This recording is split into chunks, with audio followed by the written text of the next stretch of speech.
Ladies and gentlemen, the American jury and Bulldog Nation, I'm anxious as I am every day to comment on what's going on in the world.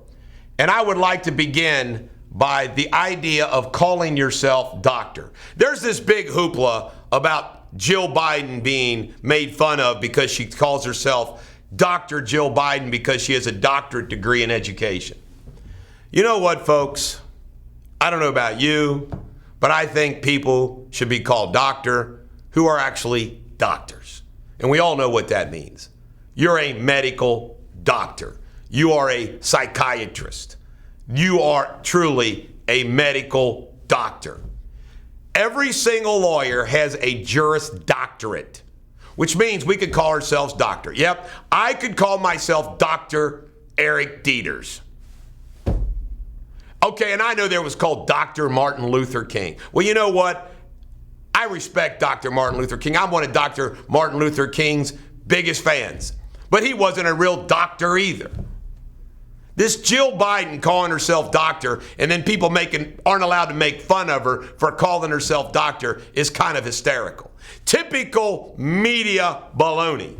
Can you imagine if Melania had a medical, an education doctorate degree and called herself Dr. Melania Trump? Oh my God, would they make fun of her? It'd be on Saturday Night Live, so forth and so on. It would be off the charts. Now, I have been amused at the reemergence since his big book of Barack Obama on the news. Barack Obama and Hillary Clinton told everybody to resist, make them uncomfortable, get out there and fight. Hillary said never concede. Yet, Donald Trump and his supporters aren't allowed to fight for him. And Trump has to concede.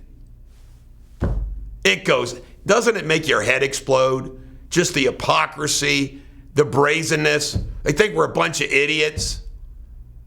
It's truly amazing. It goes on and on and on and on. Now, Attorney General Barr's resignation.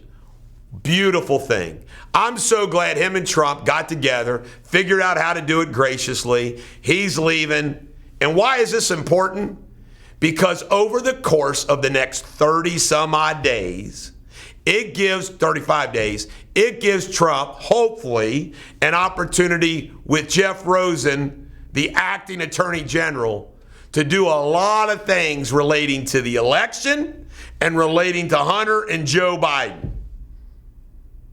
Because obviously Barr wasn't willing to. Let's hope that Jeff Rosen and company will. I think we need some special prosecutors. 2. One on Hunter and Joe and one on the election. Don't you think? I think so. Biden's speech last night. You know, this guy allegedly, by the way, where's the animal activist upset? You hear what he said? He broke his foot trying to grab the dog's tail.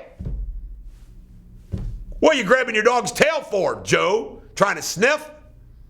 Anyway, Joe Biden breaks his foot. He gives a speech, coughing all the way through it, says he's got a cold. This guy's falling apart and ought to be indicted before he even takes the freaking oath of office. Boy's Kamala Harris happy. The Durham Investigation. Well, it's been expanded. So in first glance, we all think, oh, isn't that wonderful? But don't you just get tired of the Senate committee investigations, the House committee investigations, all of the investigations, nothing ever freaking happens. But hope springs eternal. Maybe this one will be different. The Electoral College. Yesterday they met, they voted, and I just want to let everyone know, you know, this is a complicated process. I mean, there's all these allegations or all these ideas that Trump's going to seat a different set of electors, and Pence, as the president of the Senate, is really in charge, and there could be some pushback and some cards that Trump could play. I don't know about all that. It just seems to me that Biden's going to win, and it looks like Trump's leaving despite the fraud. By the way, I'm Team Trump all the way. They stole this election. I hope something good that comes of it. I hope something happens. I hope Trump remains the president of the United States. But after yesterday, it's probably even a more uphill battle. The Cleveland Indians. Do you believe the political correctness cancel culture? The Cleveland Indians. I don't know about you, but if I was an Indian, I wouldn't mind a team calling it the Cleveland freaking Indians. So, how about the Irish? It's Notre Dame Fighting Irish. You think that pisses off the Irish? Why don't you call it the Cleveland Irish? I bet the Irish would be happy. Come on. It's ridiculous. Then, last but not least, good old Hunter Biden. Apparently, all the other networks, which I don't watch, except CNN, are now covering the Hunter Biden story. A little bit. CNN still won't. But there's been more subpoenas issued. Hunter Biden and old Joe Biden have more investigations going against them that sound pretty legitimate. But I gotta close with this one thing that really irritates the hell out of me. Because I'm on their side. I'm on Giuliani's side. I'm on Trump's side. I'm on all the investigations of the bad guy's side. But you know what? Don't you get sick and tired of people telling you about this and that, and then you don't see it? Here's my point. Giuliani says, oh my God, there's terrible things on Hunter Biden's laptop. All these other people telling us all these terrible things on Hunter Biden's laptop. Don't you wish one of these son of a bitches would tell us exactly what's on Hunter Biden's laptop?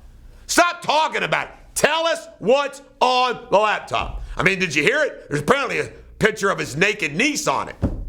That's a little freaky weird. Tell us what's on it.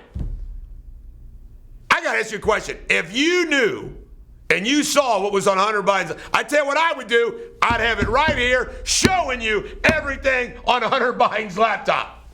That's what I would do. Why don't these people do that? This is the Bulldog. Every dog has their day. Have a great day.